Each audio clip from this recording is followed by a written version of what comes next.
तारीख में नहीं मिली, मगर हमें पाकिस्तान को कायम रखने के लिए अभी और कुर्बानी करना होगी। मुसलमान मुसीबत में घबराया नहीं करता।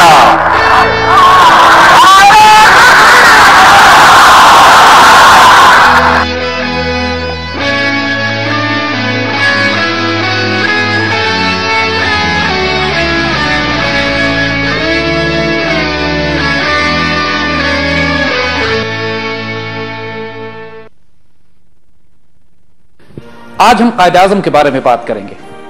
द रियल कायदे आजम, जो असल कायदे आजम है, कि जो मुसलमानों की 200 साल तारीख में एक अजीम तरीन सियासी रहनुमा, मुसलमानों के मोहसिन, जिनको अल्लाह सुब्हानहू व तआला ने एक तोहफा बनाकर उम्मत मुस्लिमा के लिए भेजा। इसमें कोई शुबे की बात नहीं है कि टीपू सुल्तान के बाद कायदे आजम से ज्यादा अजीम तरीन रहनुमा आज तक मुसलमान दुनिया ने नहीं देखा। टीपू सुल्तान जिस विजन के, जिस फिरासत के, जिस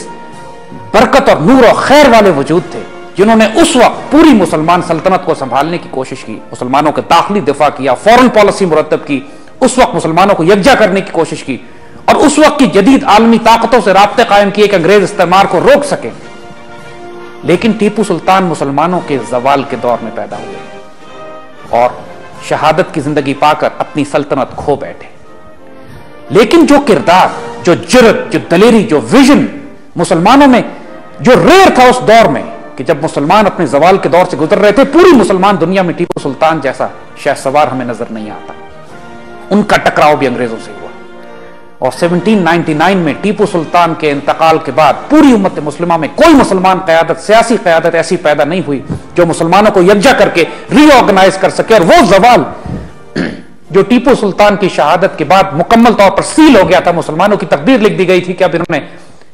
तवील अरसे तक अंग्रेजों का गुलाम बनकर रहना है, उस गुलामी से निकालने के लिए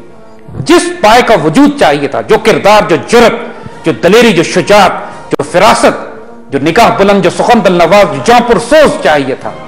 अल्लाह ने इस वजूद को जो हमारे दरमियान भेजा, उनको कायदे आजम मोहम्मद अली जिन्ना कहते हैं। हमारे तालीमी निजाम से, हमारी सकाफत से, हमारी तहजीब से, हमारे माशरे से बिल्कुल गायब कर दिया गया। इसी तरह कायदे आजम मोहम्मद अली जिन्ना रहमतुल्लाह अलैह के असल वजूद को भी छुपा दिया गया। मकसद यह था कि इस कौम से अल्लामा इकबाल की आइडियोलॉजी ले ली जाए और उस आइडियोलॉजी को इंप्लीमेंट करने के लिए जो शाहीन अल्लाह ने भेजा कायदे आजम मोहम्मद अली जिन्ना, उसको इतना कंफ्यूज कर दिया जाए कि आने वाली नस्लों को मालूम ही ना हो कि कायदे आजम चाहते क्या थे। इस पाकिस्तान को बनाने वाले अल्लाह ताला ने जिसको वसीला इस्तेमाल किया, जो निगाह बुलंद, जो फिरासत, जो विजन, जो विजडम अल्लामा इकबाल ने दिया, उसको इंप्लीमेंट करने वाला मुजाहिद कायदे आजम, उनके बारे में नाउजुबिल्लाह ऐसी ऐसी खुराफात और झूठ फैलाए जाते हैं कि आज 63 साल गुजरने के बाद भी हमारी नस्लें ये पूछती हैं कि कायदे आजम क्या मुसलमान भी थे कि नहीं,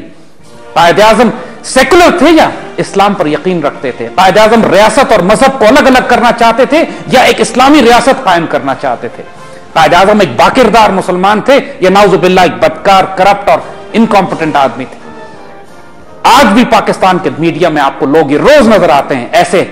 मीर जाफर और मीर सादिक, ऐसे नापाक और पलीत लोग जिनको मिशन यह दिया गया है कि पाकिस्तान की आइडियोलॉजी को कंफ्यूज करें, पाकिस्तान की आइडेंटिटी को कंफ्यूज करें, पाकिस्तान के फाउंडिंग फादर्स के बारे में ऐसा झूठ फैलाएं कि आने वाली नस्लों को अंदाजा ही ना हो कि हमारे बड़े, हम जिन्होंने पाकिस्तान बनाया था, उन्होंने किस लिए बनाया था, उनका किरदार क्या था। आज तक किसी को कायदे आजम का असल चेहरा दिखाया ही नहीं जाता, कंफ्यूजन फैला दी जाती। आज हम उस तमाम झूठ, उस फ्रॉड, उस फसाद का पर्दा चाक करेंगे इंशाअल्लाह जो कायदे आजम के हवाले से बोला जाता है। आज हम आपको असल कायदे आजम दिखाएंगे, द रियल कायदे आजम, जो वाकई मुसलमानों के कायदे आजम थे, the great leader of the Muslim world. और हम फिर यह बात रिपीट करते हैं कि कायदे आजम टीपू सुल्तान के बाद से लेकर कायदे आजम वो वाहिद वजूद थे और आज तक पूरी मुस्लिम दुनिया में इस पाए का कोई लीडर पैदा ही नहीं हो सका। बल्कि मुस्लिम दुनिया से बढ़कर हम बात करेंगे कि अपने वक्त में तो उस वक्त पूरी दुनिया में कायदे आजम के पाए का कोई लीडर मौजूद नहीं था। कायदे आजम को समझने के लिए आपको सबसे पहले वो ताल्लुक समझना पड़ेगा कि जो कायदे आजम और अल्लामा इकबाल के दरमियान था। क्योंकि कायदे आजम को बनाने वाले, उनको तैयार करने वाले, उनको तराशने वाले, उनको चमकाने वाले,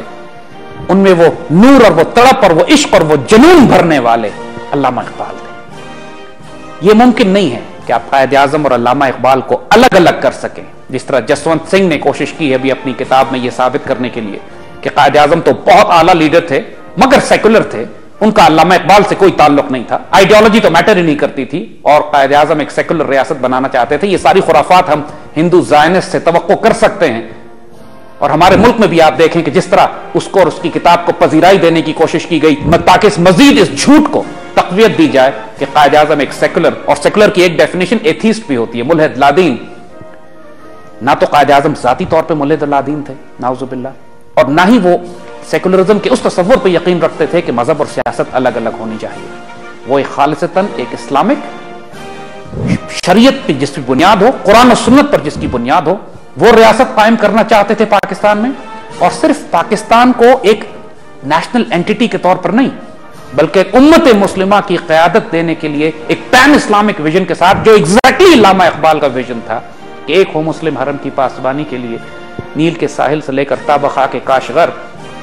इस सारे विजन को इंप्लीमेंट करने के लिए जिस मकसद को इन्होंने हासिल किया, और ये खुद वो अपने गुफ्तगू में अपनी तकरीरों में कह चुके हैं कि पाकिस्तान हासिल करना मकसूद नहीं था,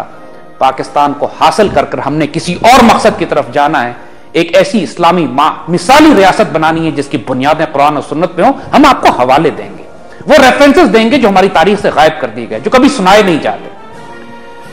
जो बात हम आपसे पहले कर रहे थे कि अगर आप कायदे आज़म को समझना चाहते हैं तो पहले आप उनका वो ताल्लुक समझिए जो अल्लामा इकबाल के साथ था, क्योंकि तारीख का पसमंदर फिर यहीं शुरू होता है। कायदे आज़म और अल्लामा इकबाल तकरीबन हम असर हैं, कंटेम्प्रेरीज, एक ही पीरियड में पैदा हुए, ऑलमोस्ट उनके पैदाइश भी 1-2 साल आगे पीछे ही है, और इंतकाल अल्लामा इकबाल 1938 में करते हैं और कायदे आज़म 1948 में। मगर इन दोनों की दोस्ती बहुत देर से शुरू हुई। यानी कायदे आज़म के बारे में तो ये बात आप जानते हैं कि जब वो पढ़ने के लिए विलायत तशरीफ ले गए तो सबसे पहले लिंकन्स इन में जो बैरिस्ट्री के लिए उन्होंने दाखिला लिया, उस वक्त भी कायदे आज़म के वजूद में अल्लाह के रसूल सल्लल्लाहु अलैहि वसल्लम से मोहब्बत और ताल्लुक अपने उरूज पर थी। और यह बात तारीख में रिकॉर्डेड है कि आपने लिंकन्स इन में दाखिला ही सिर्फ इसलिए लिया कि लिंकन्स इन के दरवाजे पर लिखा हुआ है कि दुनिया के सबसे बड़े कानून देने वाले अल्लाह के रसूल हुजूर अकरम सल्लल्लाहु अलैहि वसल्लम। और इस वजह से कायदे आज़म फरमाते हैं कि मैंने लिंकन्स इन में दाखिला लिया कि उन्होंने हुजूर सल्लल्लाहु अलैहि वसल्लम की अजमत का एतराफ़ किया है। अब ये बताइए कि ये बात एक नौजवान जो सिर्फ तालीम हासिल करने के लिए पहली दफा इंडिया से बाहर निकल के विलायत जाता है और वो क्राइटेरिया सिर्फ ये रखता है अपनी यूनिवर्सिटी में दाखिले का कि उसने अल्लाह के रसूल की इज्जत की है, तो क्या वो शख्स मुल्हिद और लादीन या सेकुलर हो सकता है?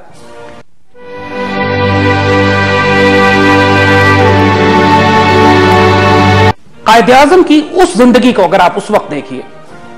तो उसमें भी हमको बहुत सारे अदवार नजर आते हैं। एक प्रोग्रेसिव फेज है कायदे आज़म का। हमें कोई टीचर नजर नहीं आता उस दौर में, कोई ऐसा टीचर जो उनको आइडियोलॉजी के हवाले से, ऐसा टीचर जो उनको विजन के हवाले से, पॉलिटिक्स के हवाले से कोई बहुत बड़ा विजन दे सके। कायदे आज़म शुरू में नेशनलिस्ट थे इस तरह, और ये प्रोग्रेशन हर इंसान के सियासी किरदार में, उसके कैरियर में होती है, इसमें कोई परेशानी और हैरानी की बात नहीं है। अल्लामा इकबाल ने भी अपने शुरू में जब 1900 के तकरीबन आसपास उन्होंने वो नज़में कही हैं जिनका ताल्लुक इंडियन नेशनलिज्म से था। ए हमाला ए फसीले किश्वरे हिंदुस्तान चूमता है जिसकी पेशानी को झुक के आसमां, और ये कि हिंदुस्तान के हवाले से जो उन्होंने बातें कही हैं जो आज भी हिंदुस्तान में बड़े शौक से वो नज़में पढ़ी जाती हैं जो इंडियन नेशनलिज्म को रिप्रेजेंट करती हैं। उस जमाने में अल्लामा इकबाल की शायरी भी डेवलप हो रही थी। लेकिन इसी तरीके से कायदे आज़म, उस वक्त कायदे आज़म नहीं थे, आप मोहम्मद अली जिन्ना थे, और मोहम्मद अली जिन्ना भी प्रोग्रेसिवली एक बैरिस्टर जब बनकर आते हैं तो इंडियन पॉलिटिक्स में हिस्सा लेते हैं। सबसे पहले कांग्रेस ज्वाइन करते हैं, बड़ा तवील अरसा कांग्रेस के साथ रहे,